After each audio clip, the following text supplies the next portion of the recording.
Do you find that even in long form, that you go moment to moment like that? I find it easier in short scenes to do it, but when you're in a big piece. Oh no, I all the time in long form, all the time. I only do long form. Yeah. And for me, I'm feeling like it's long form. We get to do whatever we want. It's long, so I get to have this beginning. I get to start a scene and then see where that's going to go. So I only do it in long form. And I love it because like you and I are going to be doing a scene together and we're going to be able to see where it's going to go. And the wonderful thing about the work that I do, certainly in my classes, and you are all welcome to my drop-in classes in LA. My drop-in classes in LA, no one is in the back line waiting to cut you off. So there's no ego back there. There's no ego here. You are able to unfold, unfurl, and develop that. I mean, my God, you have all the time in the world. Isn't that wonderful? You know, not to go, oh, I got to come to a punchline right now. I got to get to that scene, or I got to figure it out. The audience needs to laugh. You know, when the audience isn't laughing and I'm doing a scene, in my mind, I'm thinking, they are stunned. They are just stunned. I'm not bringing negativity into that thing. Because the moment that happens, my ego gets involved, and suddenly I am no longer present to my partner. And my partner is everything to me.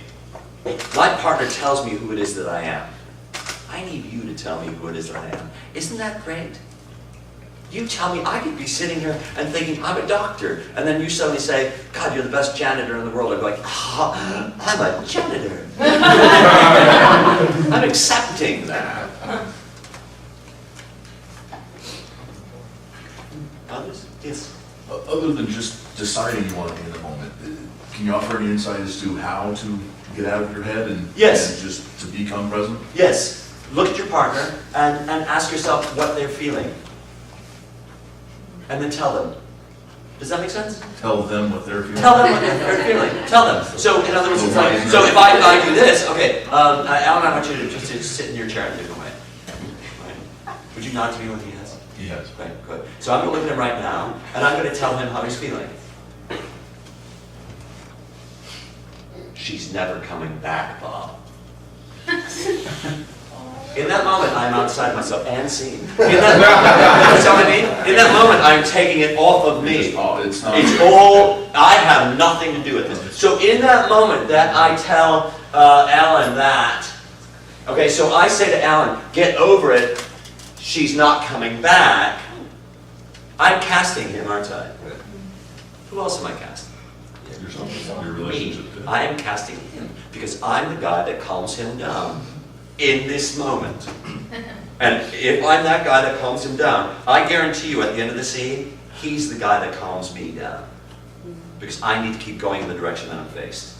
So in that moment, all that I'm dealing with is him. At the core of every scene is not conflict. Let's fucking stop saying that. And then let's call it for what it is. It's pressure, tension, and dynamic at the core of every scene. Because if you say conflict is at the core of every scene, your scene is always going to be about argument. But if I say pressure, tension, and dynamic is at the core of every scene, then what we get to do is, I get to play a part, a role, cast in a role. I cast him, he took the casting. I cast myself, I take the casting. I play that part out. Right? Hamlet doesn't suddenly become Othello. He is Hamlet. And he is Hamlet, and he is fucking Hamlet. You know? And the guy that's playing Hamlet isn't going to go to the director and go, look, Nancy, I could have a girlfriend in the audience, and we just started going out, and she can't see that I'm a little crazy. Can we make it like he shoots somebody at the end? It's like, no, that's not going to happen. You know, Hamlet needs to be Hamlet. My character needs to be my character. So in that beginning, I go, I am in this moment right now, my ego is not developed. Did I answer your question? Brilliant, thank you. Yeah, good. Yeah, yes. We, when you were here a couple of years back, we had a workshop. One of the pieces of it that I liked was the soft focus, which you talked a little bit about earlier. Can you talk a little bit more about what soft focus is? Yeah, soft focus is really the basis for, or one of the basis for viewpoints, which is Anne Bogart and Tina Landau came up with it based on this other woman's work. Mary Brown, and I'm so sorry, I don't know her name. Right now it's escaping me. But the concept about viewpoints is whatever it is that, once you define it, it exists. And I have to say, that phrase came out of that workshop for me. Someone said in that workshop, once you define it, it exists. And I have used that. And I don't remember who it was, but thank you so much.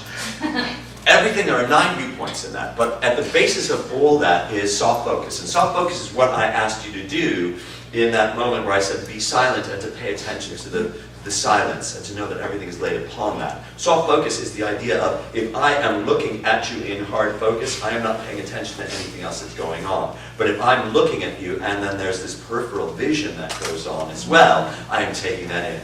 We are in soft focus when we go to a foreign country. We are in soft focus when we go to another city. We are in soft focus when we're going through a dangerous neighborhood. We are constantly aware of everything that is going on. Well, let me tell you, that's the default. Hard focus is not the default. Hard focus is hard.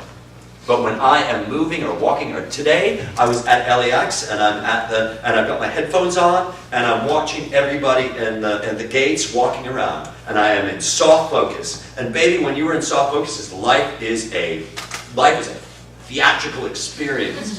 You know, to be able to do that, and the viewpoints are wonderful viewpoints. The 9 viewpoints are wonderful, and when you're in soft focus, you're really being able to pay attention to all that stuff. But I can't say enough about present, but it's the idea of presence, of being in the moment, of being aware of the moment. So like hard focus would be your brain and soft focus would be... Hard focus would be, my ego needs to put me in this place. Soft focus is saying, I am of this one. I have a oneness with all of these things. And whatever it is that I do, I'm inspired by and inspiring all that is around me. And again, I don't mean to make it sound like I'm elevated off the earth, because I really get pissed off a lot too, and get angry. But the thing is that the moment that I do that, I'm aware of that, and then I'm aware of all the connections that I have with all that are around me. Does that make sense? Yes. Yeah. Thank you. There's yes. What's the best way to get in character and not get distracted?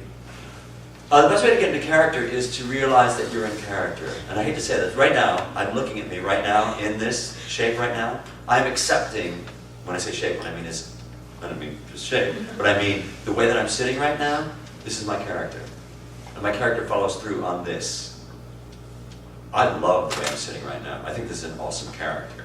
And I'm not being flippant, I'm being honest. So I get to be in this character right now. So that when I move based upon this character. I am aware of this character. Am I making sense there? Yeah. Right? So right now, if I'm going to move in this character, if I'm in the scene, I'm going to move as that character would move from this position here, which would be this. Does that make sense? Yeah. So I need to be mindful of what I'm doing and to know that when I'm sitting here like this, if Alan should just enter the room, enter the scene, and I'm sitting like this, whatever it is that he tells me I am, that's what I am. And I accept it. Because if Alan entered the room and he said something to me and I'm sitting like this and suddenly I go, what? I've just screwed him over. Because he wasn't in response to this guy. He was in response to this guy. Did that answer the question? Yeah.